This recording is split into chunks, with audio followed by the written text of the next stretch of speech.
He is here to attend the centennial celebration with me. Well, this isn't intensely awkward or anything. Hello, Internet. I'm Ren, and today I want to talk about Star Trek Strange New Worlds, Season 3, Episode 2, Wedding Bell Blues. Overall, this episode is a lot of fun. It is pure filler, pure fluff, but with a surprisingly shocking revelation at the end. This is going to be another one of my low-key, unscripted reviews, so it's just me, my notes, and my hyperfixation while we break down this episode. And of course, there will be spoilers for Strange New Worlds up to this point. There may also be spoilers for older Star Trek series, so you have been warned. All right, let's get into it. This episode is almost exclusively A-plot, and it's the first big Spock relationship drama episode of the season, and hopefully the last. It's a silly filler episode with Data's Day-esque vibes. We pick up 3 months after the Gorn battle. Everyone seems to be recovering nicely. Spock and Chapel haven't spoken since she left for her fellowship with Dr. Corby, and Spock is anticipating seeing her again for the Centennial Federation Day celebration. He's nervously picking out outfits, he's got a first edition book to gift her, he's very excited. When humans reunite after a long absence, is it not tradition to make a grand romantic gesture? Which doesn't make a ton of sense given the conversation they last had. Please don't do something you think is romantic, like wait for me or something. But our mans is in denial. Transport clearance request from Nurse Chapel. Please excuse me, she's here. He runs to meet her at the transporter pad, and his excitement dies immediately when she beams back with Dr. Corby, who she introduces as her date. Will you be meeting quarters? No, I'm taking care of it. Dr. Corby is my date. You can actually pinpoint the second when his heart rips in half. And frankly, it's excruciatingly awkward and kind of baffling because, girl, why didn't you just call before? It's really not that hard. You send a little communication to Spock and tell him, hey, I know we were taking some time apart, but I did say we weren't going to be an us, and I met someone. So I'm bringing him to the celebration. That's all you had to do. Spock would have his sad little feelings alone in his quarters, and his dignity would be intact, and no one would have to witness that incredibly, profoundly awkward exchange. This is incredible. Engravings alone will stay back to them.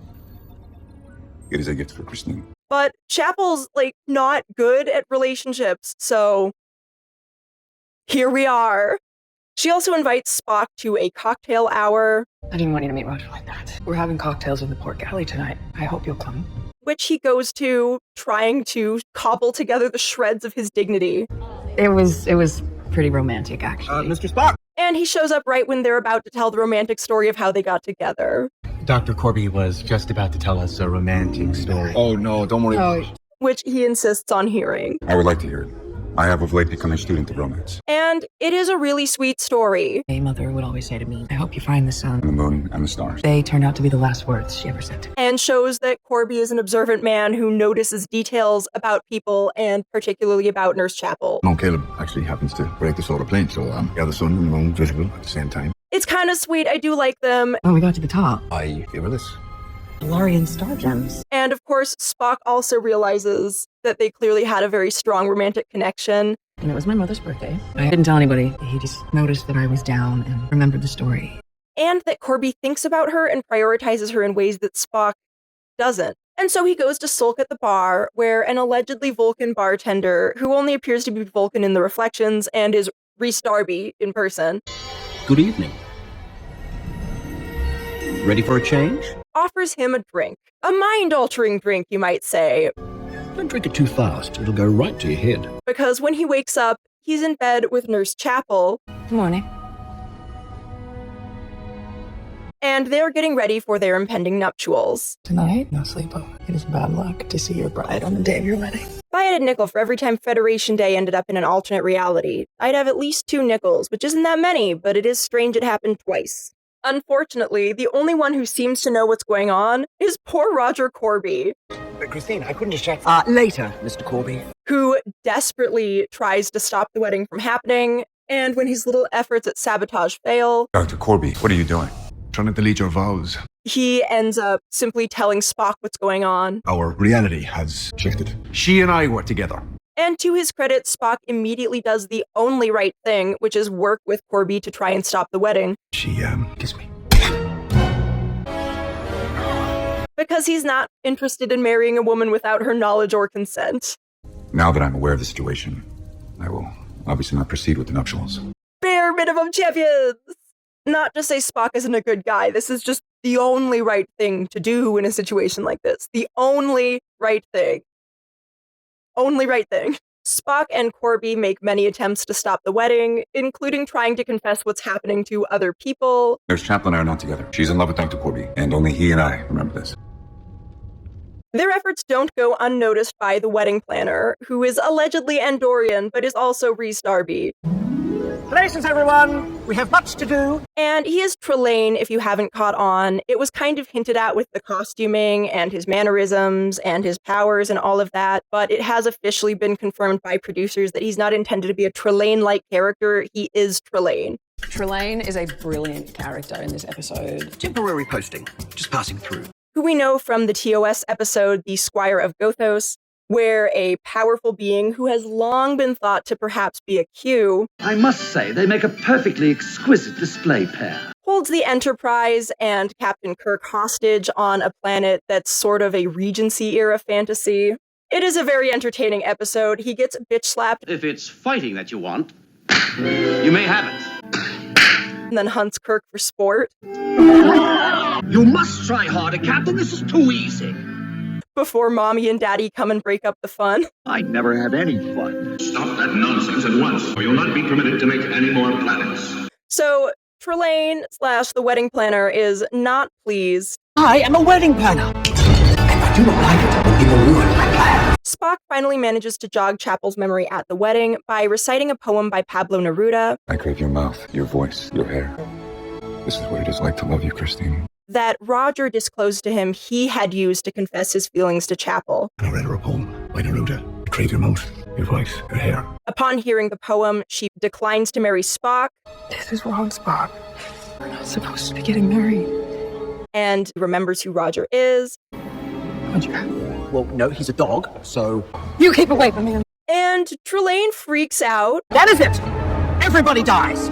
He threatens to kill everybody and generally doesn't take it well. No one gets a wedding cake slice tonight. You're going to die. You'll be dead. But before he can commence with the murdering, he's interrupted by his dad. What is this? This time voiced by none other than Trek royalty, John Delancey, Oh, you have made enough of a mess. Please, let's not make a scene.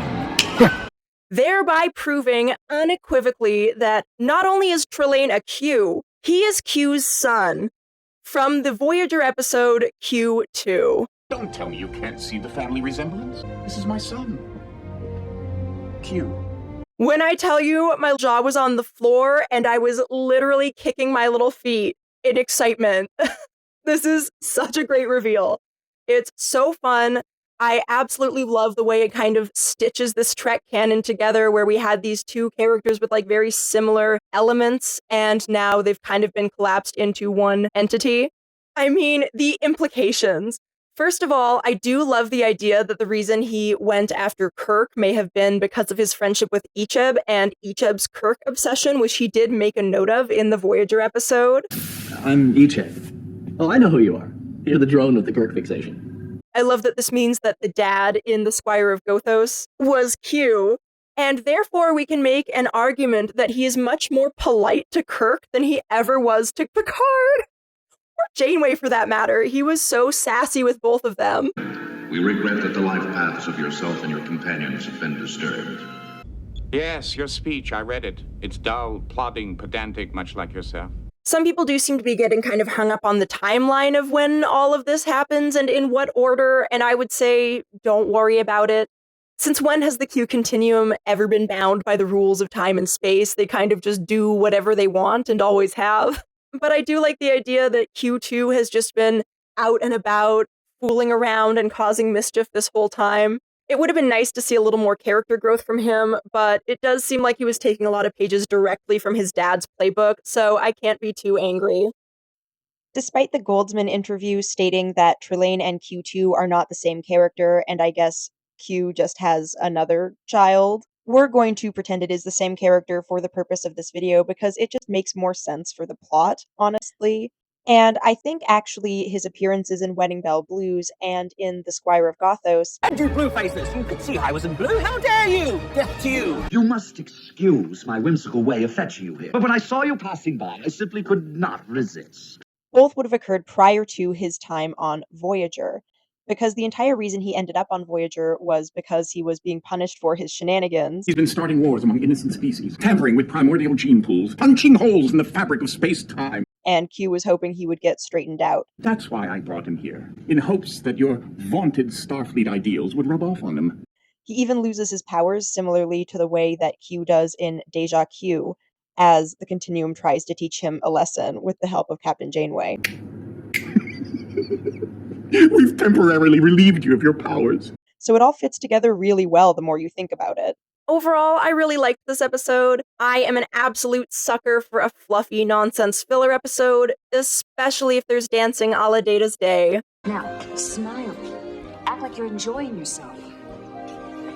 Loosen up your shoulders. Our shoulder placement has been measured precisely. And I do like that both of those episodes involved a wedding.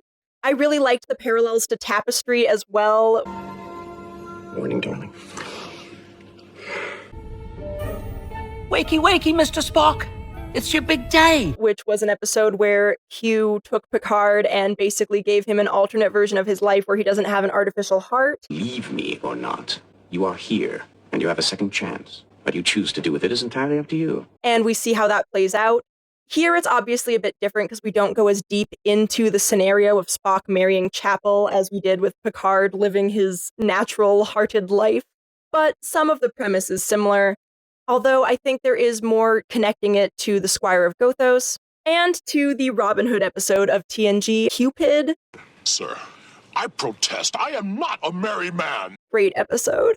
Basically, it was just a nice pressure release valve after all of the action in the premiere, and I think sets a nice tone for the rest of the season being a little bit less action-heavy and high stakes, although of course, Strange New Worlds is more episodic as New Trek goes, so we can't really rely on one episode to set the tone for the season.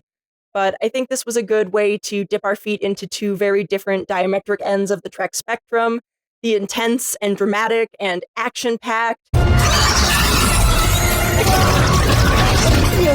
and the calm and the silly and the nonsense.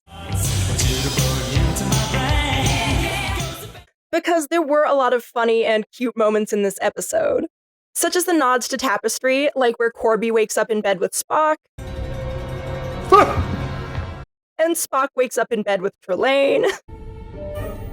Wakey, wakey, Mr. Spock. Or the bit with Spock trying to bully Sam into punching him. You're sloppy. Less intelligent than your brother. No one likes your mustache. Which doesn't work because Sam is actually a pretty easygoing dude. And from what little I've seen of it, I actually really like Corby and Chapel together. They have some really sweet chemistry, and Corby's a lot of fun. There were just so many little things to enjoy about this episode. I liked meeting Ortegas's brother. Hi, I'm... Game And I liked his flirtation with Uhura. They are adorable. Shall we annoy Erica? Too annoying, Erica. Annoying Erica. Mm-hmm. I am worried about Ortegas, though, because at the end of the episode, she does leave the Centennial celebrations early and go to do some kicky-punchy, where she seems to be super aggro, and then we see her look at her reflection and see a Gorn in the background. So that's super fun. I am a little bit nervous, but I am also somewhat hopeful that this will mean she gets more meat to her story this season besides I'm Ortegas and I fly the ship. America. Ortegas. I fly the ship. I admit I didn't love the callback in the premiere. I just want her to say something else. There's also an almost blink and you miss it new nurse in sickbay, and I am kind of excited to get to know them. They seem really cute. We're almost done. Take your time, Ensign. And I wonder if maybe they'll change up the dynamic between Chapel and Mbenga when she comes back, but I guess we'll see. Maybe they'll get to be a character. I also liked the costuming in this episode, although I wasn't a huge fan of Chapel's wedding dress. I did love Trelane's outfits, and I liked most of the wedding attire outside of Chapel's dress. Patel's dress was really cool, and Uhura looked gorgeous. I also really liked the tiny little subplot we got with La'an. We see her teaching Spock how to dance, and that's adorable. But she also seems lighter and more relaxed than we've probably ever seen her, because her two biggest pieces of baggage are kind of put behind her right now, which is her trauma over the Gorn. I've spent my whole life waiting for them to come back. My own personal nightmare under the bed. Came back and I beat them. And her trauma over her name, both of which have now been kind of fully resolved, or as fully resolved as they reasonably can be. And I am kind of excited to see how she changes going forward and how it changes her dynamic with the crew to not constantly have that weight on her shoulders, pulling her down and keeping her from being really present in the moment and with the people around her. And in case I haven't really said it, I love Rhys Darby as Trelane. He's so much fun. He is perfect casting for reimagining this character in a newer Trek series. We must go. It's Doctor. While still capturing that same essence that we saw in his first appearance.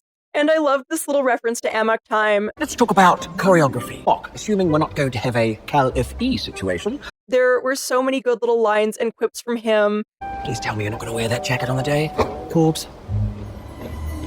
And he's just such a wonderful actor. I will watch him in absolutely anything. But he's just a great addition to this episode, and I really do hope we see him again, whether it's later in this season or in one of Strange New Worlds' 2 remaining seasons. Listen, I know I'm not entitled to 7 seasons of every Star Trek show. I know that, but I want it. 7 seasons is the perfect amount. It just is. Most shows, I would say 5 seasons is the perfect amount, but for Star Trek, come on, 7 seasons. There's always enough ideas. Sort of. If they reuse them, they do a good job. It's fine. But I digress. As you can tell, I had a lot of fun with this episode. I know not everyone responded to it as positively as I did, and I do understand why. I am also bored of the Chapel-Spock relationship at this point. I hope that after this episode, we don't ever hear about it again, or at least not for a very long time. I didn't even want to see Spock date anyone for a very long time. Although I admit I did think he and La'an were really, really cute dancing together. There is maybe a little something there. But I don't want them to explore it. I want La'an to go off and have fun, and Spock is too emo for fun, especially right now. So I get why some people would not respond to this episode as favorably as I did. For me, that huge revelation finally confirming that Trelane is Q and sort of coming full circle on that, while also giving us a chance to see what Q2 has been up to all this time, is a lot of fun. It's just a good time, and I'm really excited that Strange New Worlds, as Star Trek goes, doesn't take itself too seriously. And that's not to say it doesn't have serious storylines or serious themes. Like every Trek series, it does. But I think one thing I missed in a lot of modern Trek is the silliness. And the silliness is here. Well, no, he's a dog. You keep away from him. Excluding Lower Decks. I will say Lower Decks, they had the silliness on lock. But in terms of modern live-action Trek shows, I think that this sort of brings back the camp and nonsense in a way that I like. Prepare for a cavalcade of death. No one gets a wedding cake slice. I also like the musical episode, though, so that's just who I am as a person. I am obsessed with the arbitrariness of the reasoning for why Trelane got involved in this situation at all. Like, he literally just doesn't like Roger and wants to mess with him. But I ask why. He's just so handsome and smart and perfect. It's annoying. Yes, that does make perfect sense. But this bit about the old homeworld is really interesting. Spotted him digging in the dirt in the old homeworld. And raises some fascinating questions about the origin of the Q. It seems like maybe perhaps they weren't always as we see them now. At this point, though, I can't decide whether I want that explored more or not, because I kind of like the mystery with the Q. But that's all I have for you for now. What did you think of this episode? Do you want to see Spock and Chapel get back together? Are you a fan of Chapel and Corby? I'm sure that's totally going to work out, right? Right? Let me know in the comments down below. Like, share, and subscribe for more videos. See you next time. Wiedersehen.